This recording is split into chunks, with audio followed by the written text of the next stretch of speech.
Magandang araw mga kaibigan. Bigyan natin ng reaction, opinion, itong Facebook reel posted by Milyonaryo. Okay.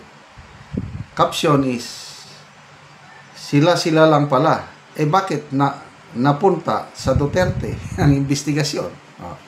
Payag ito ni Secretary Vince Dizon. Paulit-ulit, sila lang, sila. Wala naman siyang pinangalanan. Nagpapatawa ba ito? Pakinggan natin ha. Ako ng bilyon-bilyon yung mga luko-luko dun sa first district ng Bulacan. Kasi siga-siga lang po yun eh. Sila. Siga-siga ang Dalawa. gumawa ng project. Siga-siga ang naglagay sa budget. Siga-siga ang nagpabid. Siga-siga ang nag-implement. Siga-siga ang nagbayad sa contractor kahit hindi pa tapos o kahit walang project. Siga-siga ang nag-monitor dun sa project. Siga-siga lang yun eh. Sila. Hindi ba? Kaya yung nagawa ng gano'n. Kaya po nakapag nagawa ng bilyon-bilyon yung mga luko-luko dun sa first district ng Bulacan, kasi siga-siga lang po yun eh. Siga-siga ang gumawa ng project. Siga-siga ang naglagay sa budget.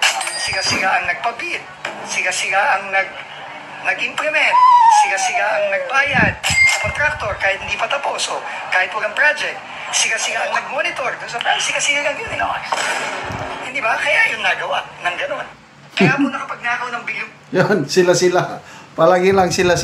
Sino ba yung mga sila? Okay, let's try to summarize yung sinasabi niyang sila.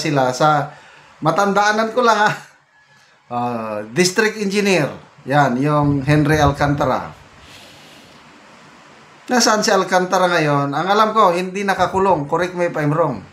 Ang nakakulong lang itong pangalawa, yung Engineer Bryce Hernandez dahil na-cite in contempt sa Senate. Sino pa yung sila?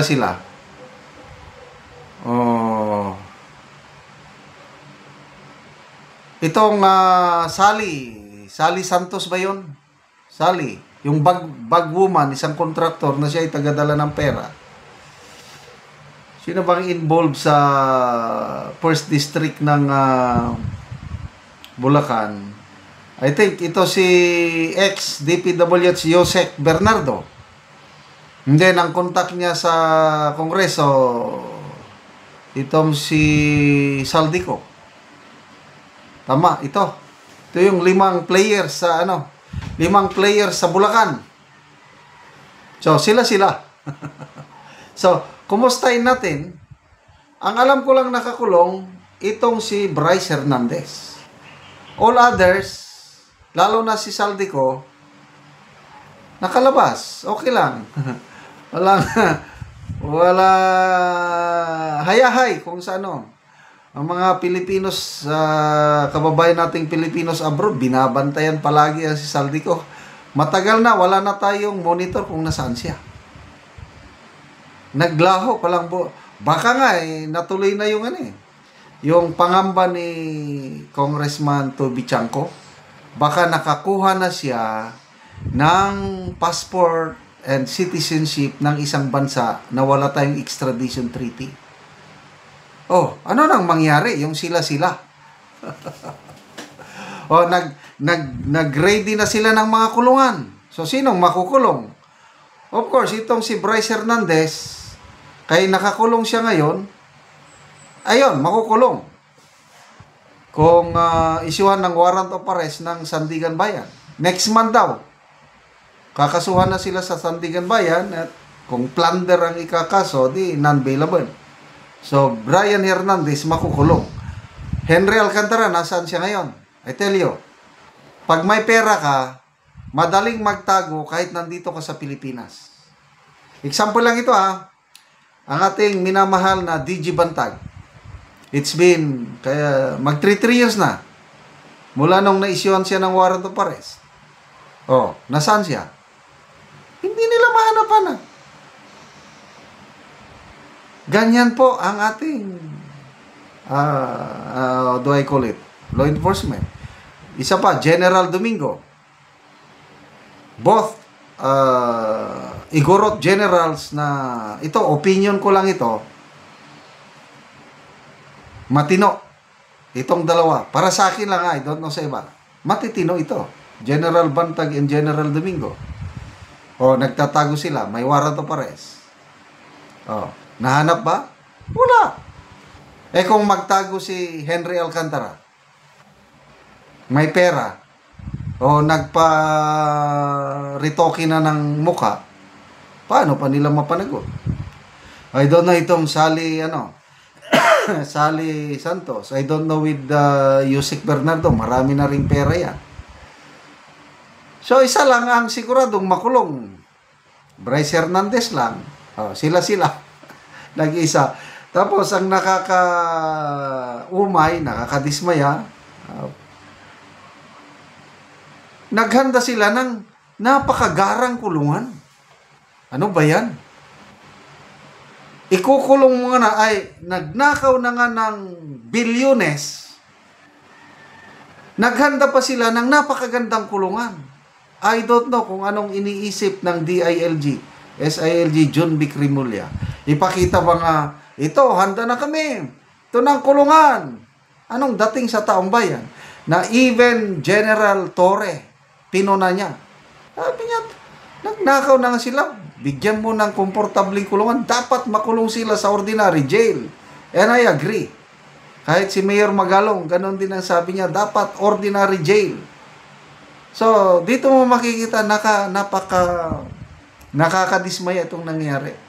Special treatment ang ibinibigay dito sa mga nanloko ng kulimbat sa kaban ng taong bayan. Sila lang. Ngayon, anong punteriya? Duterte naman. Ang bilis. Kumilos si Secretary Vince Dizon, isang tawag lang ng ombudsman. Sige, imbestigahan namin ang pamilya ni Senator Bongo. May connection sa mga ombudsman naman. Sige, Joel Villanueva, hindi ka namin tatantanan. Papaloapin namin yung dismissal case mo. Ano pa? Parmali. Tingnan nyo ang ginagawa ng ombudsman ngayon. Imbes na mag-concentrate dito sa paghanap ng ebidensya laban sa mga mastermind sa flood control scam, kung mag-pronounce siya, puros naman Villanueva, Parmali, BP Sara, ano ba yan? So, God save the Philippines. Sana mapanagot ang mga mastermind sa greatest corruption scandal in history, courtesy of PBBM administration. Salamat mga kaibigan sa inyong pagsubaybay sa ating channel. Nakakatulong kayo ng malaki sa tribong Talandig ng Bukidnon dahil ang income natin sa channel na ito pantulong po sa tribo. Namimigay tayo ng livelihood assistance sa kanila, nagpapatanim ng saging lakatan at Arabica coffee. Panoorin nyo ang video na ito. Ako sa area sa kapihan ni Enrico Hagingan. So anak ni siya ni Angkol. So karon ako silang bisitahon. Og maayong buntag di ante. Buntag. So mag-abono. So gitabunan human sa pag-abono. So muna ning itsura sa kapi nga isa na siya kabulan. Pusuy naman ako. So naanay kuan niya, naanay mga sanga-sanga. Humuna ni ang itsura niya Ay, malabi. Abono sa imong sisga. Man sa pag-abono tarong ang gyud og kanang tabon para nga mas dali mo suyop ang kape.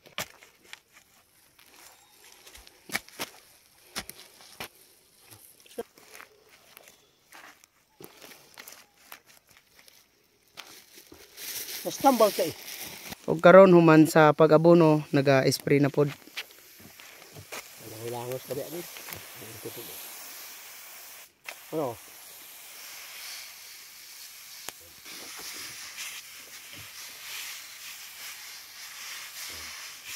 Ini sirup.